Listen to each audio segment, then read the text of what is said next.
Panitikan hinggil sa kahirapan, inihanda ng unang grupo. Magandang buhay!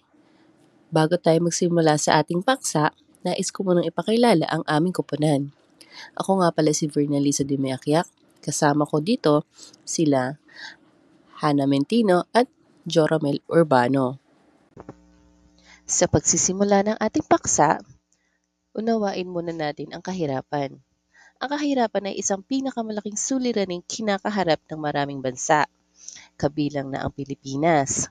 Ito ay hindi lamang isang pang-ekonomiyang issue, kundi isang malalim na problemang panlipunan na may kaugnayan sa edukasyon, kalusugan, at oportunidad sa trabaho.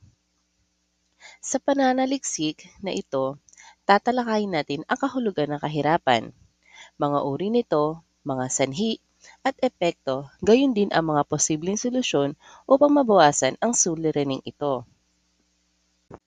Ayon sa United Nations, ang kahirapan ay nangangahulugang kawalan ng kasapatan ng pagkain o damitan ng isang pamilya, hindi pagkakaroon ng mapupuntahang paaralan o klinika, at hindi pagkakaroon ng lupain na pagtatamnan ng pagkain o walang trabaho upang mabuhay. Ayon naman sa World Bank, ang kahirapan ay kinabibilangan ng mga mabababang sahod at kawalang kakayahan na magkamit ng mga basikong kalakal at mga serbisyong kailangan para mabuhay ng may dignidad. Dalawang uri ng kahirapan. Una ay absolutong kahirapan.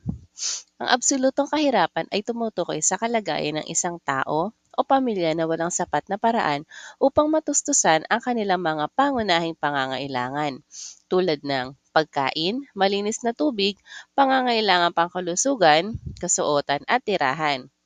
Ito ay isang matinding uri ng kahirapan kung saan ang mga tao ay literal na walang kinakailangang bagay upang mabuhay. Upang ating lubos na maunawaan, narito ang ilang halimbawa ng absolutong kahirapan. Una ay ang kawalan ng pagkain. Hindi porket sinabi natin na kawalan ng pagkain, wala na silang pagkain. Ito yung pamilya na hindi nakakakain ng 3 beses sa loob ng isang araw at umaasa lamang sa donasyon o tira-tirang pagkain mula sa basura o yung tinatawag nila na pagpag. Pangalawa, walang matirhan. Ito yung mga taong natutulog sa lansangan, sa ilalim ng tulay, o barong-barong na walang maayos na bubong at pader na proteksyon laban sa ulan at init. Kawalan ng malinis na tubig at kuryente. Pangatlo. Pang-apat, kakulangan sa pangangailangang pangkalusugan. Pang-5, kawalan ng trabaho at kita. Pang-6, kakulangan sa edukasyon.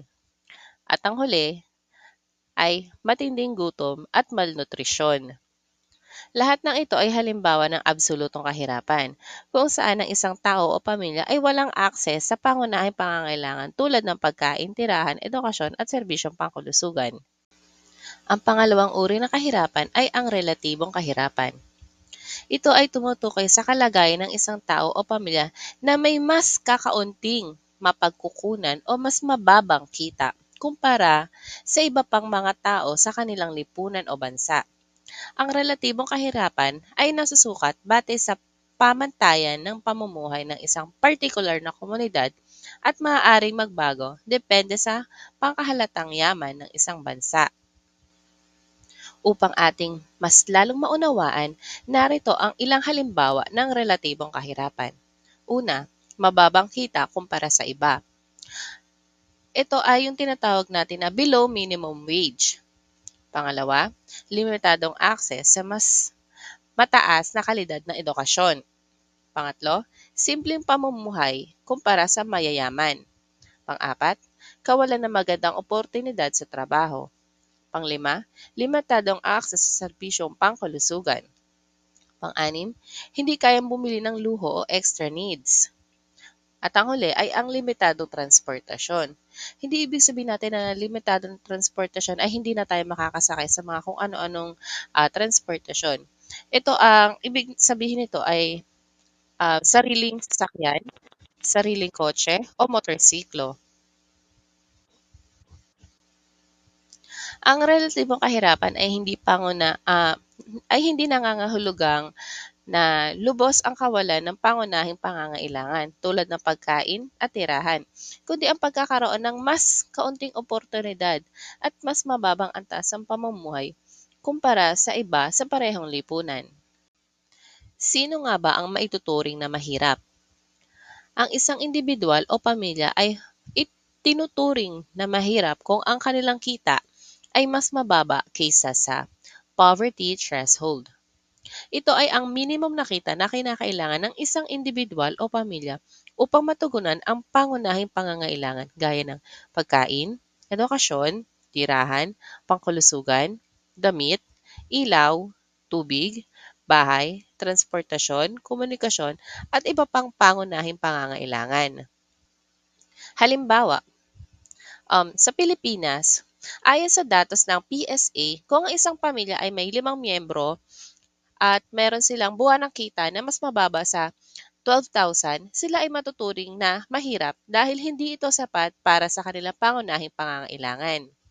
Sa probinsya naman, sa mga lalawigan kung saan mas mababa ang gastusin ng pagkain at tirahan, maaring itakda ang poverty threshold sa 10,000 kada buwan para sa isang pamilya na may 4 na miyembro. Kung mas mababa rito ang kanilang kinikita, sila ay may tuturing na mahirap. Sa Maynila naman, dahil mas mataas ang gastusin sa syudad, maaaring nasa 15,000 or 20,000 kada buwan ang poverty threshold para sa isang pamilya ng 5. Ibig sabihin, kung ang isang pamilya sa Maynila ay kumikita lamang ng 13,000 kada buwan, sila ay maituturing na mahirap. Sa individual naman, kung ang isang tao ay kinakailangang gumastos ng 100 kada araw para sa pagkain at iba pang pangangailangan, ngunit kumikita lamang siya ng 80 pesos kada araw, siya ay nasa ilalim ng poverty threshold. Ang poverty threshold ay nag-iiba depende sa lugar, inflation, at cost of living. Kaya maaring magkaiba ito sa bawat rehiyon o bansa. Food threshold. Ito ay tumutukoy sa minimum na kita o kinakailangang halaga ng isang individual o pamilya upang matugunan ang mga pangunahing pangangailangan sa pagkain o basic food requirements. Halimbawa, sa Pilipinas, ayon sa PSA, kung ang isang pamilya ay may 5 miyembro, ay kinakailangan nilang gumastos ng 8,000 kada buwan upang makabili ng sapat na pagkain. Ito ang kanilang food threshold. Kung ang kanilang kita ay mas mababa rito, sila ay itinuturing na nasa extreme poverty or food poor. Sa probinsya naman, sa isang lalawigan kung saan mas mababa ang presyo ng pagkain, maaring nasa 6,000 kada buwan ang food threshold para sa isang pamilya ng 5.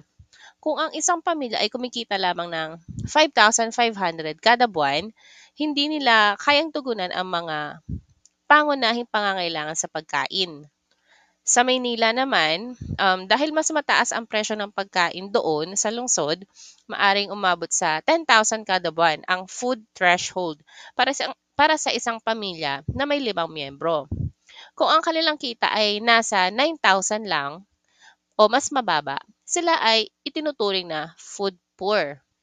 Sa isang individual naman, kung ang isang tao ay kinakailangang gumastos ng 80 pesos kada araw para sa pagkain, ngunit kumikita lamang siya ng 60 pesos kada araw, hindi niya natutugunan ang food threshold at maaaring magutom o kulangin sa nutrisyon. Sa madaling salita, kung ang kita ng isang individual o pamilya ay mas mababa sa food threshold, nangangahulugan ito na hindi sapat ang kanilang kita upang mabili ang tamang dami at kalidad ng pagkain para sa malusog na pamumuhay. Para sa mas malawak na kaalaman sa pagkakaiba ng poverty threshold at ng food threshold, ang poverty threshold ay mas malawak at sumasaklaw sa lahat ng pangunahing pangangailangan, habang ang food threshold ay tumutukoy lamang sa pangangailangan sa pagkain. Ang mga nasa food threshold ay nasa mas matinding kahirapan dahil hindi nila kayang matugunan kahit ang kanilang pang-araw-araw na pagkain. Paano masasabi kung ang individual o pamilya ay mahirap? Ang poverty threshold ay tinatawag din na poverty line. Ito ang linyang naghahati sa mga may hirap at hindi.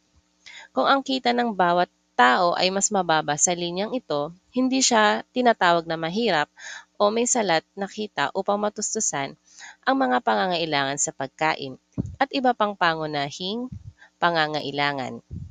Sa kabilang banda, kung ang kita ng bawat tao ay mas mababa kaysa sa katumbas na food threshold, siya ay nakararanas ng matinding kahirapan o extreme poverty.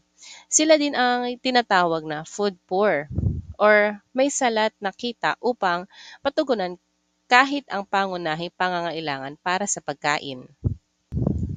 Para mas madali nating maunawaan kung ang isang individual o pamilya ay mahirap at ang kanilang kita ay hindi sapat upang matugunan ang pangunahing pangangailangan, lalo na kung ito ay mas mababa sa poverty threshold, hindi nila kayang tustusan ang pagkain.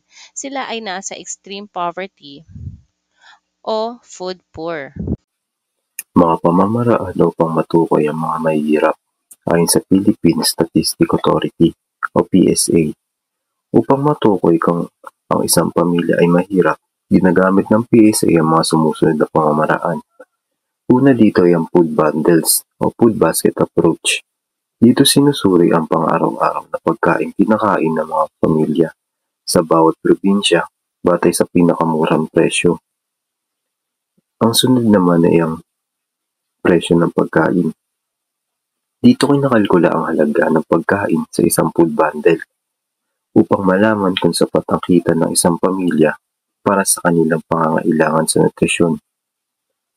Ang pangatlo naman ay ang kita ng pamilya. Sinusuri ito sa pamamagitan ng Family Income and Expenditure Survey Office upang malaman kung sapat ang kinikita ng isang pamilya kumpara sa kanilang gastusin. At ang huli naman ay ang self-rating method. Ito yung isang paraan kung saan ang mga tao mismo ang nagtataya kung sila ay mahirap, hindi mahirap o nasa gitnang antas lamang. Paano ba binuo ang methodology sa pagbilang ng mga mahihirap? Ang methodology sa pagbilang ng mga mahihirap ay inaprubahan ng PSA Board batay sa rekomendasyon ng TC Pobstat o isang grupo ng mga eksperto na nag-aaral tungkol sa kahirapan. Ito ay alinsunod sa Executive Number 352 upang magkaroon ng opisyal at maaasahang paraan ng pagsukat ng kahirapan sa bansa. Teorya sa sanhi ng kahirapan. Mayroon dalawang magkasalungat na paliwanag tungkol sa sanhi ng kahirapan sa Estados Unidos. Ito ay ang individualistiko at struktural. Ano nga ba ang individualistiko o pagsisisi sa biktima? Ayon sa teoryang ito, ang kahirapan ay bunga ng mga personal na katangian ng individual. Kabilang dito ang katamaran, kawalan ng motibasyon, mababang antas ng edukasyon, at iba pang mga personal na pagkukulang.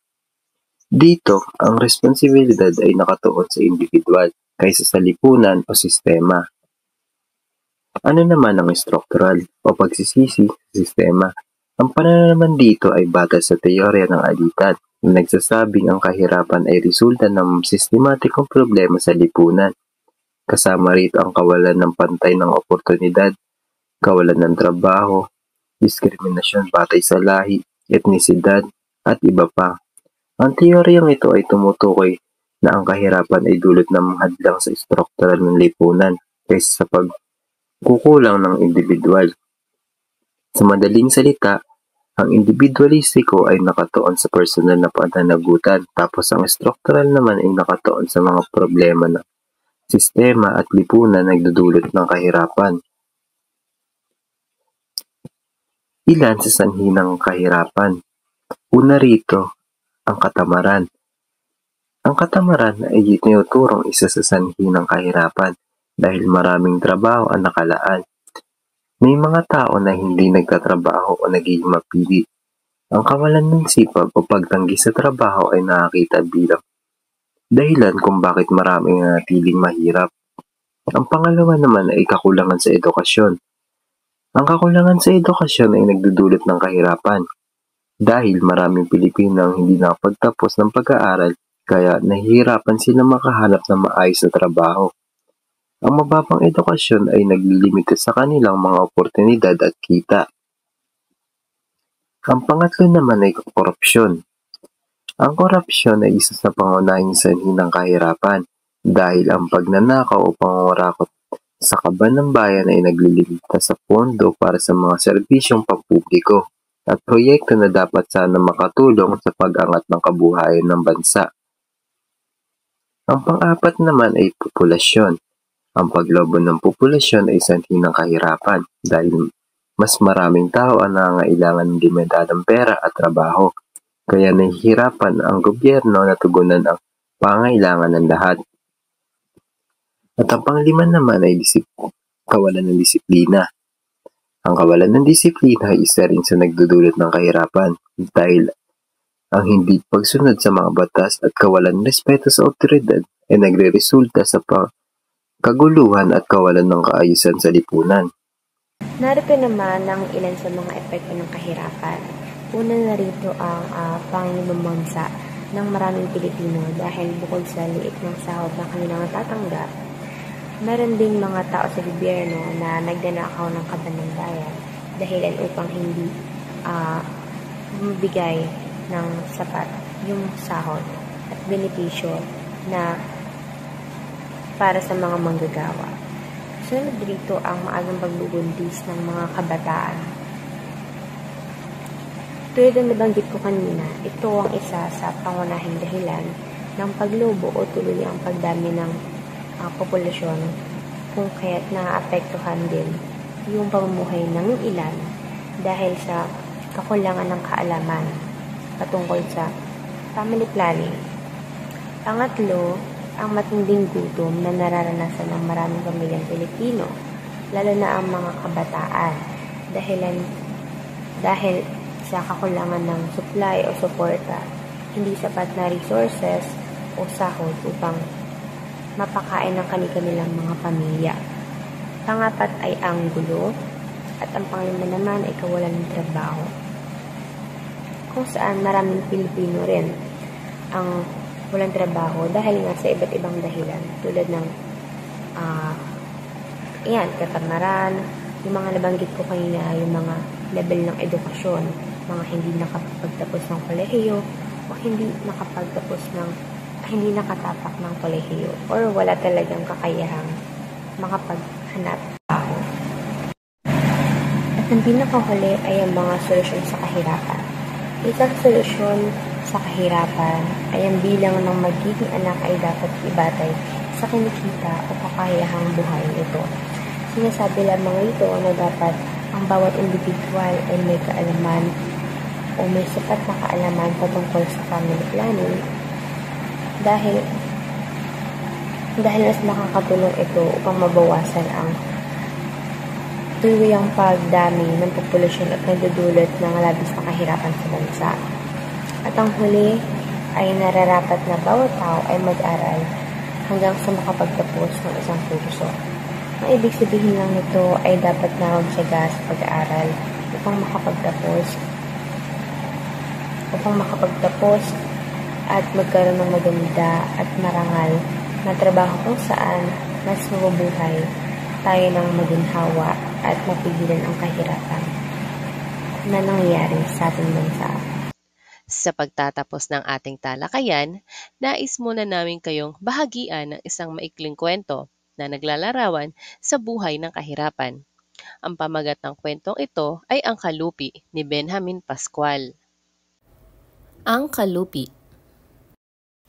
Mataas na ang araw nang lumabas si Aling Marta sa bakuran ng kanilang maliit na barong-barong. Aliwalas ang kanyang muka sa kanyang lubog na mga mata na bahagyang pinagdilim ng kanyang malalagong kilay ay nakakintal ang kagandahan ng kaaya-ayang umaga. Araw ng pagtatapos ng kanyang anak na dalaga. Sa gabing iyon ay tatanggapin nito ang diploma bilang katunayang natapos niya ang 6 na taong inilagay sa elementarya. Ang sandaling pinakahihintay niya sa mahaba-haba rin namang panahon ng pag-aaral ay dumating na. Mamimili si Aling Marta Bit-bit ng isang kamay ang isang sisidlan ng kanyang pamimilhing uulamin. Habang nasa daan ay mataman niyang iniisip ang mga bagay na kanyang pamimilhin. Hindi pangkaraniwang araw ito at kailangan magkaroon silang mag-anak ng hindi pangkaraniwang pananghalian.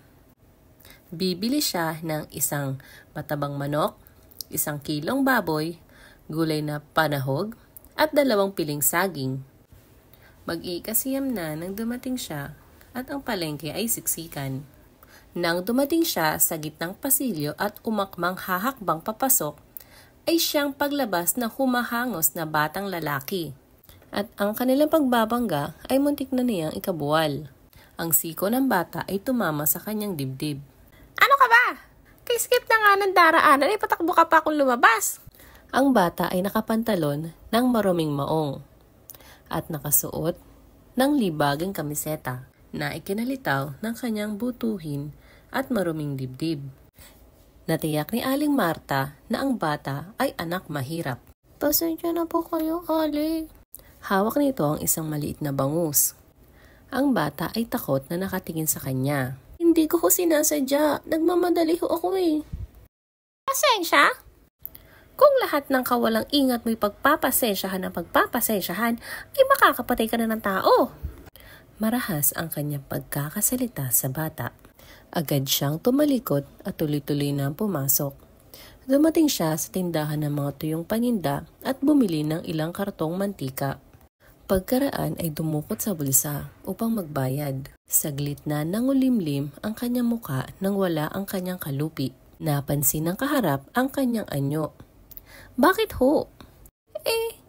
Nawawala ho ang aking pitaka. Naku, magkano ho naman ang laman?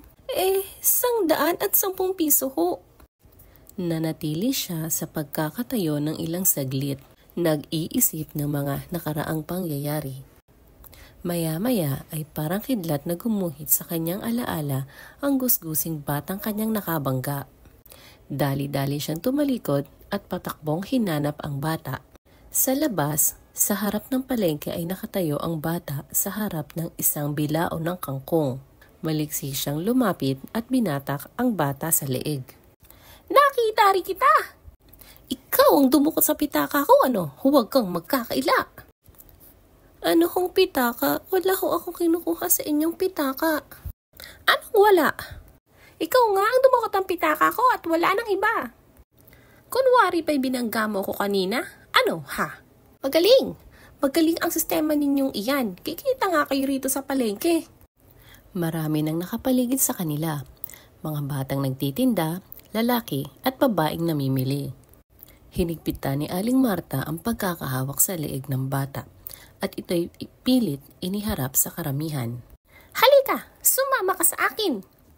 Bakit ho? Saan ninyo ako dadalhin? Saan sa akala mo? Habang pinipisil ang leeg ng bata. Ibibigay kita sa pulis. Ipabibilang ko kita kapag di mo inilabas ang dinukot mo sa akin. Pilit na nagwawala ang bata. Ipinamulsan niya ang hawak na bangus upang dalawahing kamay ang pag-alis ng mga daliri ni Aling Marta sa pagkakasakal sa kanyang leeg. May luha nang nakapinta sa kanyang mga mata at ang uhog at laway ay sabay na umaagos sa kanyang leeg. Buhat sa likuran ng mga manonood ay lumapit ang isang pulis na tanod at sinimula ni Aling Marta ang pagsusumbong. Tiningnan ng matagal ng pulis ang bata. Ang maruming saplot nito at ang nagmamapa sa duming katawan pagkatapos ay sinimulan na siyang kapkapan. Tuluyan nang umiyak ang bata. Sa bulsa nito ay lumabas ang isang maruming panyulito na basa ng uhog, 10 sentimos at ang mga tigbebenteng bangus. Natitiyak ho ba ninyong siya ang dumukot ng inyong pitaka? Siya ho at wala nang iba. Saan mo din nila ang dinukot mo sa aling ito? Magsabi ka ng totoo, kung hindi ay dadalhin kita. Wala ho akong dinukot na maski sa kanya. Maski kapkapan ninyo ako ng kapkapan ay wala kayo makukuha sa akin. Hindi ho ako mandurukot. Maski kapkapan? Ano pa ang kakapkapin namin sa iyo kung ang pitaka ko inaipasa mo na sa kapwa mo mandurukot? Nako, ang mabuti ho yata mamang pulis ituloy na natin iyan sa kulungan. Baka roon matakot iyan at nagsabi ng totoo. Hindi ho natin madadala ito ng walang ebidensya. Kinakailangan kahit papano'y magkaroon tayo ng maihaharap na katibayan na siya nga ang dumukot ng inyong pera. Papaano ho kung hindi siya? Ano pang ebidensya ang hinahanap mo? Sinabi ng binangga ako sadya. At naramdaman ko ang kanyang kamay sa aking bulsa. Ano pa? Ang pulis ay wari nag-iisip ng dapat niyang gawin. Maya-maya'y dumukot siya ng lapis at isang maliit na kwaderno sa kanyang bulsa. Anong pangalan mo? Andres Reyes po. Saan ka nakatira? Lumingon ang bata sa paligid. Nisa-isa ang mga mukhang nakatingin sa kanya. Wala ho kaming bahay. Ang tatay ko ho ay may sakit at kami ho kung minsan ay sa bahay ng tiyang Ines ko nakatira. Pero hindi ko ho alam ang kalye at numero ng bahay dahil noon makalawa lang kami lumipat. At saka hindi ho ako marunong bumasa. Inutusan nga lang ho ako niya akong bumili ng ulam para mamayang tanghali.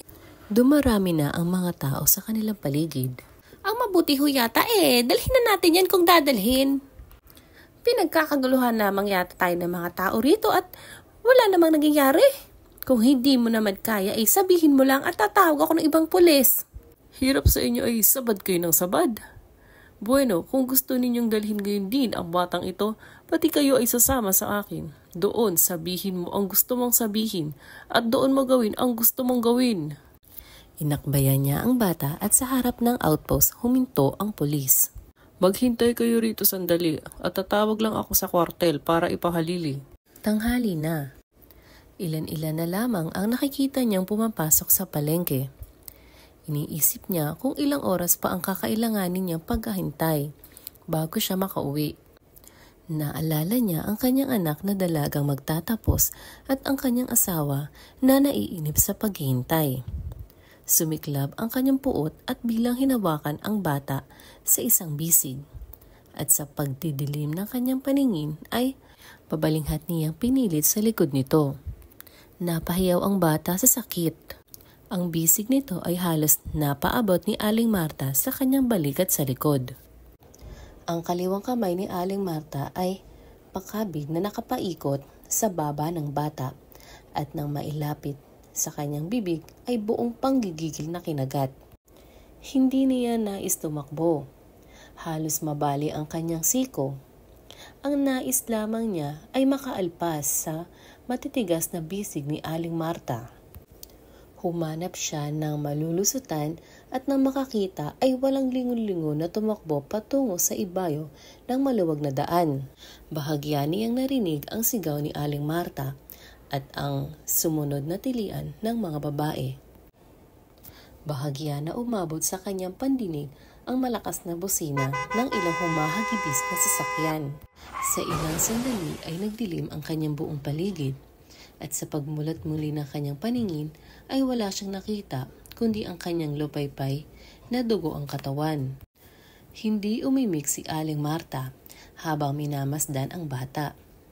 Malamig na pawis ang gumigiti sa kanyang noo at ang tuhod niya ay parang nangangalog.